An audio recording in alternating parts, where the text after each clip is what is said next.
Élisabeth. Une vie dédiée à la couronne. Lorsque la paix sera revenue, souvenez-vous que ce sera à nous, les enfants d'aujourd'hui, de faire du monde de demain un endroit meilleur et plus heureux. Une phrase prononcée en 1940, en pleine Seconde Guerre mondiale, par Élisabeth, à l'occasion de son premier discours public aux enfants du Commonwealth. C'est la phrase prononcée par cette jeune adolescente qui allait devenir reine par l'abdication surprise de son oncle qui m'a inspiré, explique l'artiste français Pierre Alivon. Ce sont ces quelques mots qui m'ont donné envie de créer une sculpture, reflétant la dignité et le courage nécessaires pour vivre ensemble dans un monde en paix, un thème récurrent de mes créations. Telle Alice au pays des merveilles. La vie d'adolescente d'Élisabeth s'est transformée en un conte de fées, écrasé néanmoins par le poids de la couronne d'Angleterre. Trônant sur un fauteuil disproportionné par rapport à sa taille, comme le fut celui d'Alice, Élisabeth II a dû s'adapter à sa nouvelle position. Ce fauteuil richement décoré porte les armoiries de la royauté et repose sur des pattes de lion incarnant la puissance de la monarchie.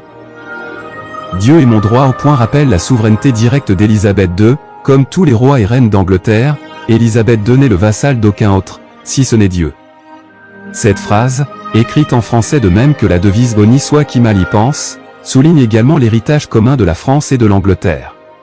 Cette sculpture combine deux matériaux, de l'acier inoxydable pour le fauteuil, qui souligne l'histoire immuable et la puissance inébranlable de la monarchie, et du jade blanc pour représenter Élisabeth II, et son chien, afin de souligner la fragilité et l'innocence de cette jeune fille qui ne devra plus montrer ses sentiments aux autres, et devra respecter l'étiquette et afficher l'imperturbable visage de future reine.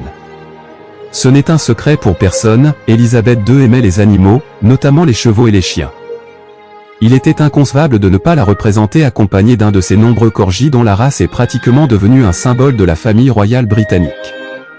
Elle siège donc à côté d'un chien endormi contre elle, qui semble l'aider à remplir ce fauteuil encore trop grand pour elle.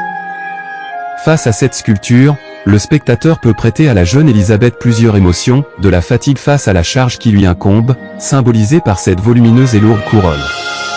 Du rêve quant au destin qui s'ouvre à elle, ou de la tristesse pour tout ce qu'elle devra sacrifier à la couronne, dont les armoiries lui rappellent ses droits et devoirs. Autant d'émotions qui ont dû la traverser, devant le défi et les incertitudes de sa future vie. Figure de la mémoire collective, Élisabeth II fait désormais partie de la mémoire collective, bien au-delà des frontières du Commonwealth.